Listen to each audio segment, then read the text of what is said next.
भाग्योदय के सभी दर्शकों को नूपुर शर्मा का नमस्कार। आपका दिन मंगलमय बने इसके लिए मन में अच्छे विचार लाइए। वो कामना कीजिए जो पाना चाहते हैं, तो उसे पाने के लिए रास्ते अपने आप बनने लगेंगे। लेकिन बहुत उलझन में फंसे हैं, काम में मन नहीं लग रहा है, तो घूमना फिरना, रिलैक्स करना है मन को सुकून और आनंद से भर देता है। इसलिए जब मन परेशान हो तो निकल जाइए घूमने, और जब वापस लौटेंगे तो रिफ्रेश होकर नई ऊर्जा के साथ काम में जुटेंगे। और हो सकता है कोई नई दिशा मिल जाए, और पंचांग भी आपको देगा नई दिशा आज के लिए। तो आज दिन है शुक्रवार और तारीख है 27 सितंबर 2024। तिथि है अश्विन मास के कृष्ण पक्ष की दशमी तिथि दोपहर 1:20 तक, और उसके बाद एकादशी तिथि शुरू हो जाएगी। आज पुष्य नक्षत्र है दोपहर 1:20 तक, और उसके बाद आश्लेषा नक्षत्र शुरू होगा। आज शिव योग रात 11:33 तक है, और उसके बाद सिद्ध योग शुरू होगा। आज का अभिजीत मुहूर्त दिन में 11:54 से लेकर दोपहर 12:41 तक है, और आज का अमृत काल शाम 6:27 से रात 8:10 तक है। सूर्य आज कन्या राशि पर भ्रमण कर रहे हैं, और राहु है 10:48 से दोपहर 12:17 तक। तो राहु काल में कोई शुभ काम न करें, और चंद्रमा आज कर्क राशि पर संचार कर रहे हैं। आज एकादशी श्राद्ध है और विश्व पर्यटन दिवस भी है। कभी बिजनेस के सिलसिले में, तो कभी किसी रिश्तेदारों से मिलने के लिए हमें यात्रा करनी पड़ती है, तो कभी सैर सपाटे, मूड बदलने और धार्मिक कारणों से भी हम यात्रा करते हैं। यानी जीवन में किसी न किसी उद्देश्य से हर व्यक्ति को कभी न कभी यात्रा करनी पड़ती है। और देखें आध्यात्मिक दृष्टि से तो जीवन अपने आप में एक यात्रा है। कुछ यात्राएं सुखद और आरामदायक होती हैं, तो कुछ ऐसी भी यात्राएं हो जाती हैं जो कठिनाई और परेशानियों की वजह से दुखद एहसास और याद बनकर रह जाती है।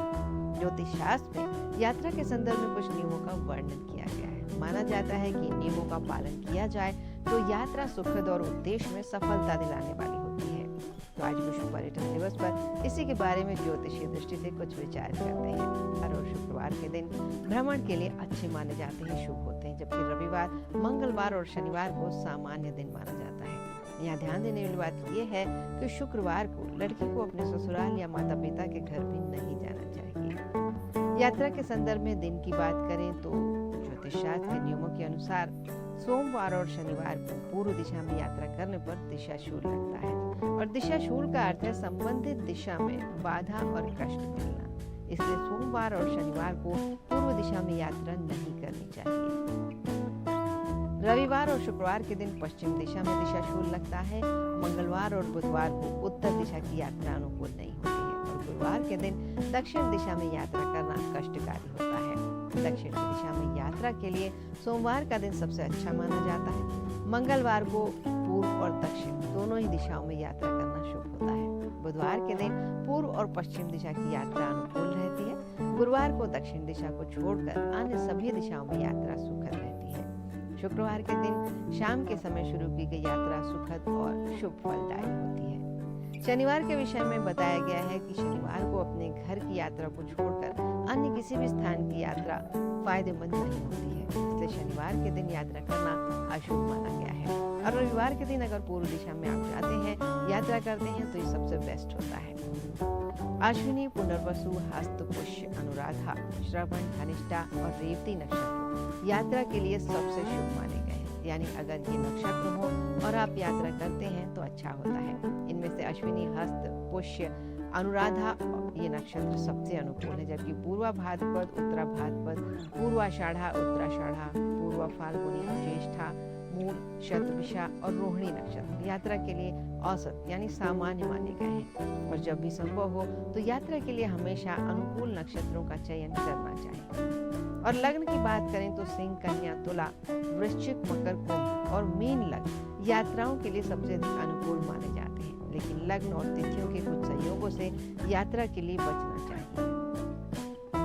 जैसे नंदा तिथि यानी सिंह, तुला, वृश्चिक, मकर लग्न में पहली, छठी, 11वीं और त्रयोदशी तिथि पड़ रही हो तो यात्रा से बचना चाहिए। भद्रा तिथि या कुंभ और मीन लग्न में दूसरी, 7वीं और 10वीं तिथियां भी अच्छी नहीं है। कुंभ या कुंभ के नवांश में भी यात्रा नहीं करनी चाहिए। और शुभ लग्न वो है जिसमें 1, 4, 8 और 9 भावों में शुभ ग्रह हो और 3, 6, 11 भाव में पाप ग्रह हो। अशुभ लग्न वो है जिनमें 1, 6 और 12वें भाव में चंद्रमा हो, 10वें में शनि हो और 7वें में शुक्र हो। साथ ही 6वें, 8वें, 12वें स्थानों में लग्न अब बात करते हैं जया तिथि की। जया तिथि यानी मिथुन या कन्या लग्न जब 3वीं, 8वीं और 13वीं तिथि पर हो तो भी यात्रा करने से बचना चाहिए। मेष या कर्क लग्न में 4वीं, 9वीं और 14वीं तिथि यानी रिक्ता तिथियां यात्रा के लिए अशुभ होती हैं। वृश्चिक और कुंभ लग्न में पूर्णा तिथि या फिर 5वीं, 10वीं और पूर्णिमा की तिथि यात्रा नहीं करनी चाहिए। और चंद्रमा की दिशा से अगर निर्धारित करते हैं तो मेष, सिंह, धनु, पूरब जनता, दक्षिण कन्या, वृष, मकरंदा, पश्चिम कुंभ, तुला और मिथुन, उत्तर कर्कट, वृश्चिक, मीना। इस श्लोक के अनुसार मेष, सिंह, धनु राशि का चंद्रमा पूर्व दिशा में, वृष, कन्या और मकर राशि का चंद्रमा दक्षिण दिशा में, मिथुन, तुला और कुंभ राशि का पश्चिम दिशा में, कर्क, वृश्चिक और मीन का चंद्रमा उत्तर में रहता है तो ये यात्रा के समय सामने या दाहिनी ओर शुभ होता है। अगर चंद्रमा पीछे की ओर हो तो यात्रा में मरण तुल्य कष्ट मिलता है और बाईं ओर होने से धन हानि भी होती है। हम जीवन में धर्म, धन, काम और मोक्ष प्राप्ति के लिए कुछ विशेष यात्राएं कर सकते हैं। अश्विनी, पुष्य, अश्लेषा, विशाखा, धनिष्ठा और शतभिषा नक्षत्र में धार्मिक यात्राएं करना सबसे अच्छा होता है। और अगर वित्तीय मामलों के लिए यात्रा करना चाहते हैं, कोई काम से संबंधित बात है तो भरणी, पुनर्वसु, मघा, स्वाति, ज्येष्ठा, श्रवण और पूर्वा भाद्रपद नक्षत्र में व्यापारिक यात्राएं करनी चाहिए। अगर विवाह के लिए बातचीत करने जा रहे हैं तो आद्रा, पूर्वा फाल्गुनी, चित्रा, मूल, अभिजीत, उत्तरा भाद्रपद और कृतिका नक्षत्र इस दृष्टि से सबसे अनुकूल होते हैं। और जीवन और मृत्यु के बारे में कोई भी निश्चित नहीं कह सकता है, फिर भी ऐसा माना जाता है कि रोहिणी, मृगशिरा, हस्त, रेवती, पूर्वाषाढ़ा और उत्तरा फाल्गुनी नक्षत्र में जिनकी मृत्यु होती है उन लोगों को निर्वाण मिलता है। और सुबह का समय है तो पूर्व दिशा में, गोधूली बेला यानी शाम का समय है तो पश्चिम दिशा में, रात को उत्तर दिशा में और दोपहर को दक्षिण की दिशा में यात्रा नहीं करनी चाहिए। कुंभ और मीन राशि का चंद्रमा हो यानी पंचक का समय हो तो दक्षिण दिशा में यात्रा नहीं करनी चाहिए। और यात्रा मुहूर्त देखने के पहले ये देखा जाता है कि यात्रा का उद्देश्य क्या है, दूरी कितनी है, किस दिशा की यात्रा करनी है और किस साधन से यात्रा करनी है। यदि किसी कारण से शुभ मुहूर्त में यात्रा न की जा सके तो जिस वक्त यात्रा के लिए घर से निकल रहे हैं उसी मुहूर्त ब्राह्मण, जनेऊमाला और क्षत्रिय अपने शस्त्र, वैश्य घी या शहद और शूद्र फल अपने कपड़ों में बांधकर किसी के घर में या शहर से बाहर जाने की दिशा में रख दें। इसकी जगह अपने सबसे प्रिय वस्तु को भी आप रख सकते हैं। ये एक यात्रा दोष दूर करने का उपाय है। कुछ उपाय और भी इसके लिए हैं। कई बार न चाहते हुए भी हमें उस दिशा में यात्रा करनी पड़ती है जिस दिशा में दिशाशूल हो रहा हो। इस दोष को दूर करने के लिए कुछ सामान्य से उपाय बताए गए हैं। अगर सोमवार का दिन है तो दर्पण देकर और दूध पीकर यात्रा शुरू करें। मंगलवार का दिन है तो गुड़ खाकर, बुधवार का दिन है तो धनिया या तिल खाकर यात्रा शुरू करें। गुरुवार का दिन है तो दही खाकर और शुक्रवार का दिन है तो जौ खाकर या दूध पीकर सफर पर निकल सकते हैं। शनिवार का दिन है तो उड़द की दाल या अदरक खाकर निकलें। रविवार का दिन है तो घी या दलिया खाकर यात्रा शुरू कर सकते हैं। ये ऐसे उपाय हैं जिनका प्रयोग सदियों से, पीढ़ियों से दिशाशूल को दूर करने के लिए होता चला आ रहा है। जब हमारी कुंडली का लग्न भाव पूरी तरह बलवान होता है तो हर कोई हमारा सम्मान करता है। और अगर हमारे लग्न के साथ हमारा दूसरा भाव बलवान हो तो हमारा मान सम्मान हमारे गांव, परिवार या शहर के लोग भी करते हैं। और यात्रा की बात कर रहे हैं तो कुंडली का नवम भाव यात्रा का होता है। नवम भाव जितना अधिक बलवान होगा और साथ में अगर 12वां भाव भी बलवान है तो हम उतनी ही अधिक और लंबी दूरी की यात्राएं करेंगे। और अगर केवल नवम भाव बलवान है तो हम आराम करेंगे, कोई यात्रा नहीं करेंगे। विभिन्न रंगों की उपस्थिति के कारण ही हमें इतनी सुंदर दिखाई देती है अपनी पृथ्वी। सूर्य की किरणों में 7 रंग होते हैं जिन्हें विप्योर के नाम से भी जाना जाता है। जब हम सूर्य की किरणों को प्रिज्म से गुजारते हैं तो इन रंगों को आसानी से पहचाना जा सकता है। बरसात के दिनों में जब इंद्रधनुष के जीवंत रंग हमें दिखाई देते हैं तो उसे कोई भी नहीं भूल सकता है। और प्रकृति में भी 7 रंग की बात हम करते हैं, लेकिन प्रकृति के रंग तो अनगिनत है और हर रंग अपने आप में इतना अनोखा है कि उसके बारे में जितना भी कहा जाए वो कम है। भारतीय ज्योतिष हो या चिकित्सा ज्योतिष हो, सब में ग्रहों की जोड़ा गया है रंगों के साथ। और शरीर में 7 चक्र होते हैं, 7 रंग होते हैं। पुराणों के अनुसार सूर्य भगवान के रथ में भी 7 घोड़े होते हैं जो 7 किरणों का प्रतिनिधित्व करते हैं। प्राचीन काल से ही हमने रंगों को महत्व दिया है। विष्णु, शिव, राम, कृष्ण सभी देवताओं के शरीर को हम हल्के नीले रंग से प्रदर्शित करते हैं। हल्का नीला रंग अनंत संभावनाओं को दर्शाता है जो आकाश में पूर्ण रूप से फैला हुआ है।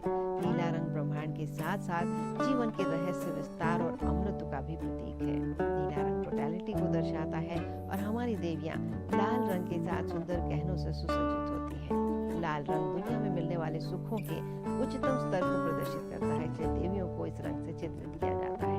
और सभी हिंदू देवी देवताओं के सिर के चारों ओर एक प्रकाशित ऊर्जा का गोला दिखाया जाता है जिसे हम ऑरा कहते हैं। संचित ऊर्जा का ये सिद्धांत विज्ञान में भी पूरी तरह सिद्ध है और ऑरा के रूप में विस्तृत रूप से स्वीकार्य है। हम सभी की एक ऑरा होती है जो हमारे शरीर की ऊर्जा है। स्वस्थ व्यक्ति के ऑरा का रंग एक बीमार व्यक्ति के ऑरा के रंग से हमेशा अलग होता है और इसी से उन्हें अलग अलग पहचाना जाता है।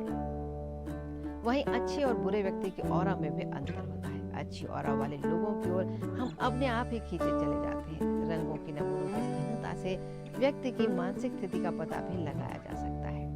सुंदर, जीवंत, आकर्षक होने के अलावा रंग हमारे जीवन का अभिन्न अंग है। रंग किसी भी व्यक्ति की प्रकृति, मानसिकता, शरीर और आत्मा पर निश्चित रूप से प्रभाव डालते हैं। और रंगों की बात करें तो सूर्य पीले रंग, हल्की लाली लिए हुए और नारंगी रंग का होता है। चंद्रमा सफेद और पूर्णिमा के आसपास पीले रंग का होता है। मंगल ग्रह लाल रंग से संबंधित है तो बुध हरे रंग से, बृहस्पति भगवा सुनहरे पीले या नारंगी रंग से संबंधित है। शुक्र का संबंध सफेद रंग से है तो शनि का काले और नीले रंग से, राहु का संबंध काले और भूरे रंग से है और केतु का धुंधले, कत्थई, सलेटी या चितकबरे रंग से है। तो इन 7 रंगों की बात करें तो सबसे पहले आता है लाल रंग। लाल रंग उत्साह, उमंग और जवानी को प्रदर्शित करता है। ये रंग उत्तम स्वास्थ्य का भी द्योतक है और हमारे खून के रंग का भी। ज्योतिष में रंगों का विस्तार से अध्ययन किया गया है और लाल रंग का प्रतिनिधित्व ग्रह मंगल करता है।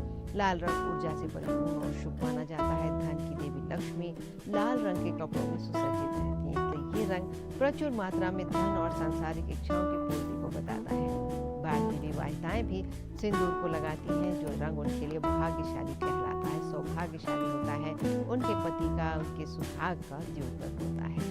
और लाल रंग के साथ बहुत सारी चीजें जुड़ी होती हैं।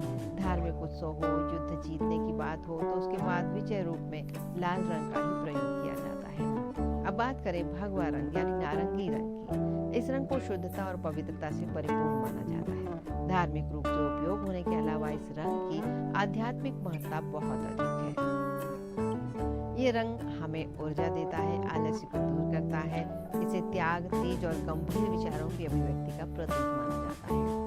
इसके बाद बात पीले रंग की करें तो ये बौद्धिकता के उच्च स्तर को दर्शाता है।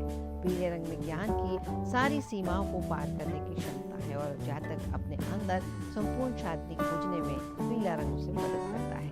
भारतीय देवता विशेषकर विष्णु, गणेश, कृष्ण सभी पीले कपड़ों से सुसज्जित होते हैं और कृष्ण जी को तो पीताम्बर भी कहा जाता है।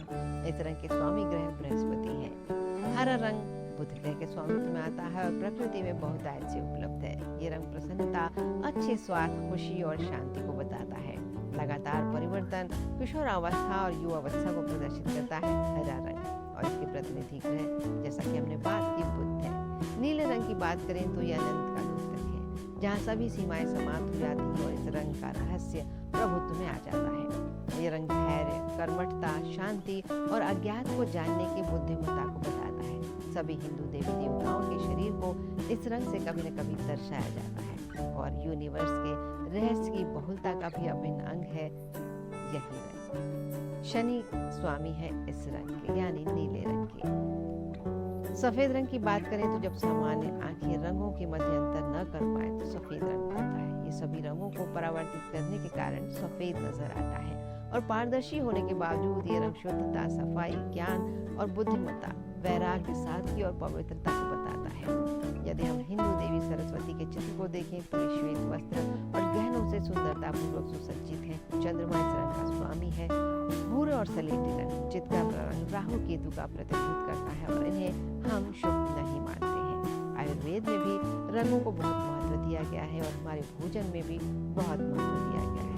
आयुर्वेद चिकित्सा में बहुत से रंगों की भस्म जैसे माणिक, हीरा, पन्ना, पुखराज, मोती का प्रयोग होता है उपचार करने में, क्योंकि आयुर्वेद विश्वास करता है कि शरीर में वात, पित्त और कफ के असंतुलन से हम रोगी बनते हैं। शरीर की इन कमियों को दूर करने के लिए अपनी साधारण आयुर्वेदिक चिकित्सा के अतिरिक्त रंगों और नगों की भस्म का उपयोग भी किया जाता है। कार्यस्थल हो या फिर घर, उसे सजाना संवारना हर किसी को पसंद होता है। ऐसे में आप तरह तरह की तस्वीरें या पेंटिंग्स बाजार से खरीदकर दीवारों पर लगाकर खुश हो जाते हैं। पर क्या आप जानते हैं कि दीवारों पर टंगी पेंटिंग्स और तस्वीरों का हमारे घर और कार्यस्थल पर व्यापक प्रभाव पड़ता है। वहाँ रहने वाले, वहाँ काम करने वाले लोगों पर भी असर पड़ता है। घर की सजावट का बड़ा हिस्सा दीवारें हुआ करती हैं और ऑफिस में भी हम कुछ पेंटिंग्स लगाते हैं। लेकिन क्या कभी आपने सोचा है कि उस पर लगी तस्वीरें आपके दुर्भाग्य और परेशानी का भी कारण हो सकती हैं? और वास्तु के अनुसार बात करें तो किसी भी दीवार को खाली नहीं छोड़ना चाहिए, उसमें कुछ न कुछ लगाना या लटकाना जरूर चाहिए। तस्वीरें जिस भाव से जुड़ी होंगी उसी तरह का प्रभाव वहाँ रहने वाले लोगों के जीवन पर चमत्कारी रूप से पड़ता है। इसलिए घर में श्रृंगार, हास्य, शांत करने वाले भाव, खुश करने वाले भाव उत्पन्न करने वाली तस्वीरें लगानी चाहिए। साथ ही सही दिशा में लगी हुई तस्वीरें सकारात्मक ऊर्जा देती हैं, लेकिन यदि गलत दिशा में लगी हो तो परिवार के सदस्यों को तरह तरह की परेशानियां उठानी पड़ सकती हैं। पूर्व दिशा में सूर्योदय होने से इस दिशा में उगते हुए सूर्य या फिर सूर्यवंशी प्रभु श्री राम दरबार की तस्वीर लगाने से घर की सकारात्मक ऊर्जा में वृद्धि होती है, जिसके फलस्वरूप हमारा स्वास्थ्य बेहतर होता है और मन खुश रहता है और स्वस्थ भी रहता है। फल, फूल या हरे भरे वृक्ष जीवन शक्ति के प्रतीक हैं। ऐसी तस्वीरों को टांगने की सबसे अधिक शुभ जगह है पूर्व या उत्तर की दीवारें।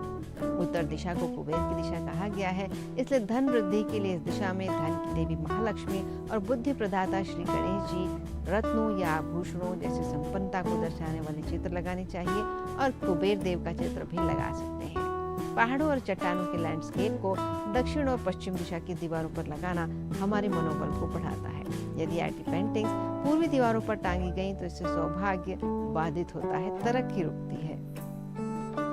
पानी के लैंडस्केप जिनमें समुद्र, नदियां, झीलों या सरोवरों का दृश्य है, उत्तर और पश्चिम दिशा की दीवारों पर लगाना समृद्धि को आमंत्रित करना है। यदि आप मानसिक शांति चाहते हैं तो भगवान बुद्ध या महावीर स्वामी की तस्वीर दक्षिण दिशा को छोड़कर ऐसे किसी भी स्थान पर टांगे या लगाएं जहां से आपकी नजर बार बार उन पर पड़ सके। परिवार के सदस्यों की प्रसन्न मुद्रा में फैमिली फोटो या आर्ट वर्क घर की उत्तर दिशा, पूर्व दिशा और उत्तर पूर्व दिशा में लगाना चाहिए।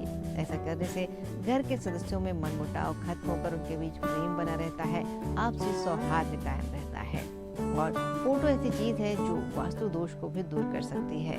कार्यस्थल हो या फिर घर, हम बहुत सारी तरह तरह की तस्वीरें और पेंटिंग्स वहाँ पे लगा तो लेते हैं, लेकिन ऐसी बहुत सारी चीजें हैं जो नहीं भी होना चाहिए हमारी दीवारों पर, हमारे घर पर, हमारी पेंटिंग्स में। जैसे युद्ध की तस्वीरें या फिर लड़ाई झगड़े की या जंगली जानवरों की, खूंखार जानवरों की तस्वीरें घर में किसी भी रूप में नहीं लगानी चाहिए। और दफ्तर में भी इस बात का ध्यान रखना चाहिए कि हम ऐसी तस्वीरों का उपयोग ना करें जो हमारे मन को किसी और दिशा में ले जाए। और हम दक्षिण दिशा में अपने पूर्वजों के, पितरों की तस्वीर लगाएं, ये भी सही होता है। बच्चों के अध्ययन कक्ष में उत्तर या पूर्व दिशा में विद्या की देवी माँ सरस्वती और भगवान गणेश की तस्वीर लगाना चाहिए और इसी दिशा में मुख करके बच्चों को पढ़ना चाहिए। इससे पढ़ाई में रुचि जागृत होती है। इसके अलावा आप चाहें तो मोर, वीणा, कलम, मोर पंख, पुस्तक, हंस या मछली के चित्रों में से भी कोई एक चित्र इन दीवारों पर लगा सकते हैं। उत्तर दिशा है तो जंपिंग डॉल्फिन या मछलियों के जोड़े की फोटो लगाने से भी करियर में सफलता पाने में मदद मिलती है।